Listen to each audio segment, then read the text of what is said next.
আসসালামু আলাইকুম বন্ধুরা, কেমন আছে সবাই?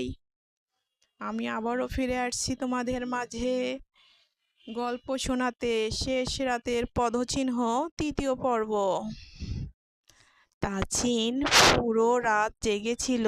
বিছানার নিচে থাকা কাদা মাখা পদচিহ্ন দিকে সে আর একবারও তাকায়নি।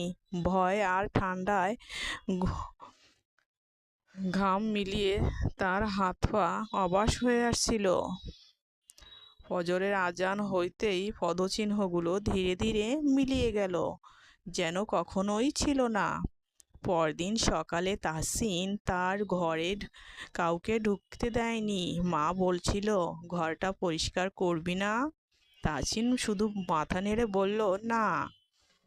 কিন্তু তার মাথার ভিতর একটাই প্রশ্ন, যদি ছায়াটা সত্যি ঘরের ভিতরে থাকে, তাহলে এখন কোথায় সে? রাত তাহসিন একবারও দরজায় তালা লাগিয়ে সব আলো জ্বালিয়ে বসে।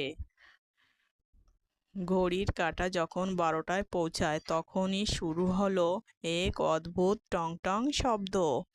এবার আর পদচিহ্ন ভারী শব্দ নয়, মনে হলো যেন কেউ দেয়ালে আঙুল দিয়ে ধাতব নখ টোকা মারছে। টুং টুং টুং টুং শব্দটা আসছে বিছানার দিক থেকে। তাহসিন ধীরে ধীরে ঘাড় ঘোরালো। তার বিছানার পাশে রাখা আয়নাটা কেঁপে উঠল। হঠাৎ আয়নাটা কালো হয়ে গেল। তারপর আয়নার ভিতরে স্পর্শ দেখা গেল। সেই কালো ছায়া বিছানার নিচ থেকে বেরিয়ে হাঁটু গেড়ে বসে আছে।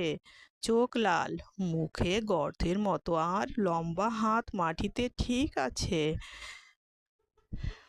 আয়নার ভিতরে ছায়াটি তাকিয়ে দেখছে, কিন্তু ঘরের সামনে বিছানায় নিচে কেউ নাই। তাহসিন কাঁপতে কাঁপতে ফিসফিস করে বলল, তুমি কে? আয়নার ভিতরে ছায়াটা প্রথমে হাসলো, তারপরে এমন কণ্ঠে বলল, যা মানুষের মতো নয়। যাকে দেখছিস সে আয়নার ভিতর না, সে তোকে দেখছে, ঠিক তোর পিছন থেকে। তাহসিন শিঁকড়ে উঠল। ধীরে ধীরে সাহস সঞ্চয় করে পিছনে তাকালো, কেউ নাই। কিন্তু আবার আয়নার দিকে তাকাইয়েই সে দেখল, এবার ছায়াটা আয়নার নয়, তার ঠিক পিছনে দাঁড়িয়ে আছে। তাহসিন